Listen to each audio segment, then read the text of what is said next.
I would like to invite you to join us for our ICF virtual conference called The Voyage Continues, July 23 through 25 later this summer, beginning at 6 p.m. London time each day. Friday will be devoted to our commemoration of the voyage of the Mayflower 400 years ago. Saturday will be devoted to other Mayflower stories. How did Congregationalism come to the various parts of the world outside of Britain and the United States? Sunday will be devoted to COVID stories from our churches around the world and a collective worship service reaching all the way around the globe. I hope you will be able to join us. To register for this free conference, please go to www.theicf.org.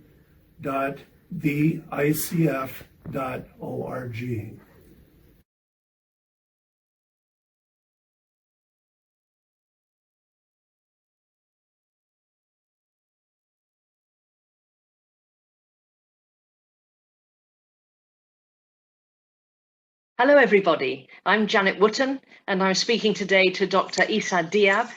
He is in Beirut, which is a lovely cosmopolitan city in the beautiful historic country of Lebanon, in the region which is a cradle of Christianity.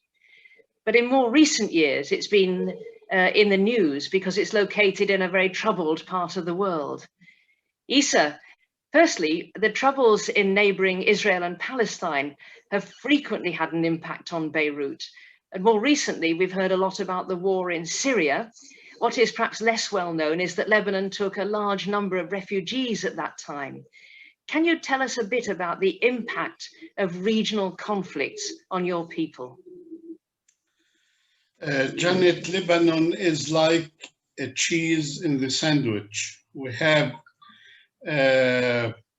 in the south Israel, in the north Syria, and both countries are passing through difficult time, lack of peace, political conflict. If we speak about the southern neighbor, Israel, you know that there is the Palestinian conflict there.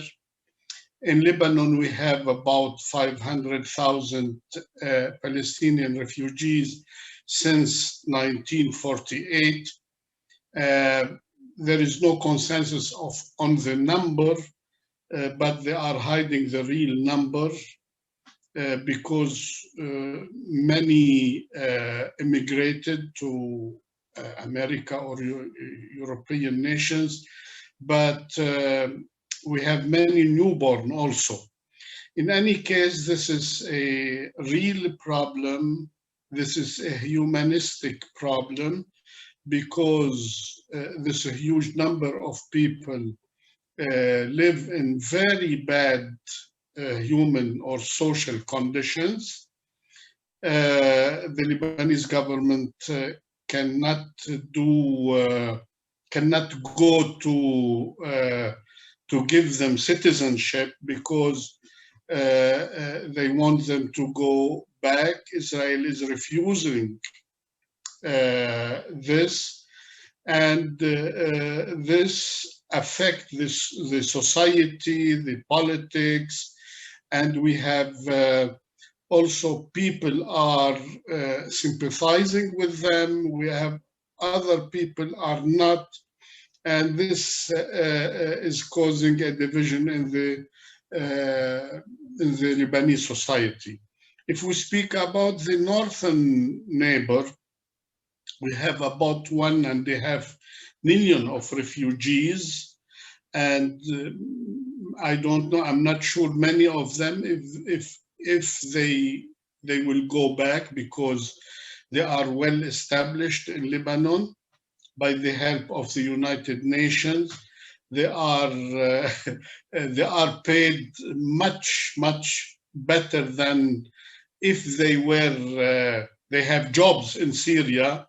So they have all the conditions to stay in Lebanon, and this will affect also the Lebanese demography and Lebanese politics. Also, this matter is causing a division in the Lebanese society and among politicians. Some are pro-Syria and some are against. I mean, when I say Syria, the regime of President Bashar al-Assad.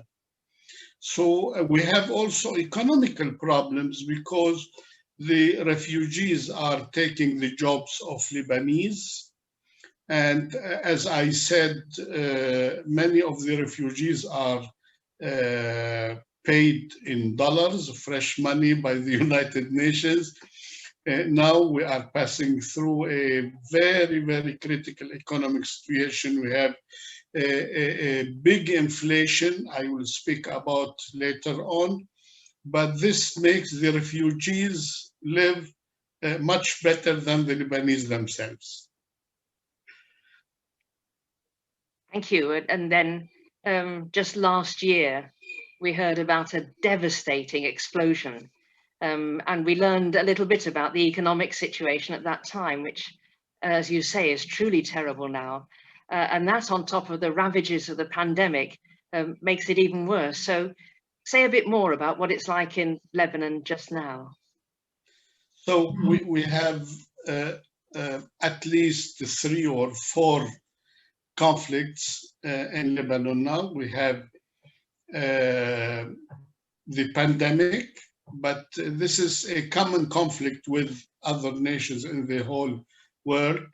But we have also a political conflict. You know that the Lebanese politicians are divided among the major international forces and the regional forces. So some are with the United States and Saudi Arabia wing, and some are with Iran and the Russian and the China wing.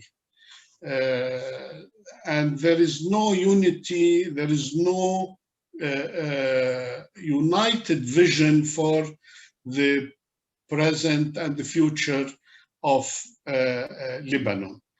Imagine that we spent several months without a government. In the past, we spent more than 2 years without a president. So it seems that they have to make radical changes in the Lebanese constitution because it is not working. The economical conflict, we had an inflation since 2019, in October 2019. Imagine that the minimum salary was about $600. Now with the inflation, it is about $70 a month. We lost almost 90% of our salaries as purchase value. Imagine we have to live in these conditions. Everything is affected, high prices. We don't find the fuel. The fuel is supported by the government, but every day they say they will remove the governmental support. We have not electricity all the time. So we live these conflicts, the economy, the politics, and we have also the religious conflict in Lebanon, who are still have the results of the civil war through which Lebanon passed for about 30 years. Maybe I will speak about this later. You're part of the Christian community in Lebanon. So how can the churches in the conflict which you're talking about respond to the needs of your country and its people? Lebanon is very, very, very important for the Christianity of the Middle East, because Lebanon is the only country in which everyone can change his religion. This is forbidden in other countries. Lebanon, it is not, we have not the majority of the Christians, of the Middle Eastern Christians. We can find in Egypt much more Coptic Christians than in Lebanon, but the Lebanese Christians are well, have their universities, they have their good schools, they have their good hospitals. So they have, they are really well established in the Middle East. And because of Christian missionaries, Protestant and Catholic missionaries, Lebanon became like the university of the Middle East, the hospital of the Middle East. Also, Lebanese Christians have relationship with the Western Christianity.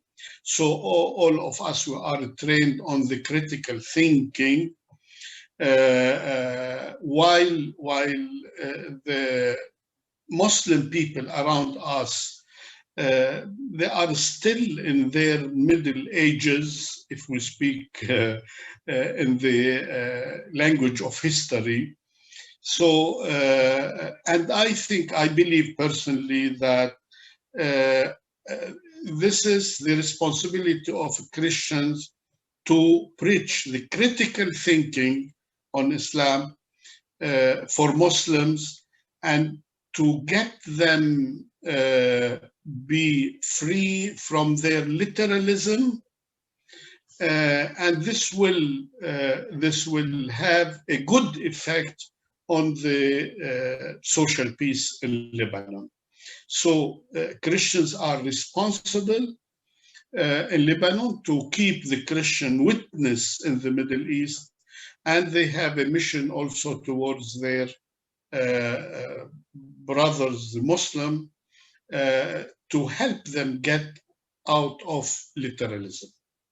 And this is my personal mission in teaching, in translating the Bible, in making conference, organizing conferences and everything.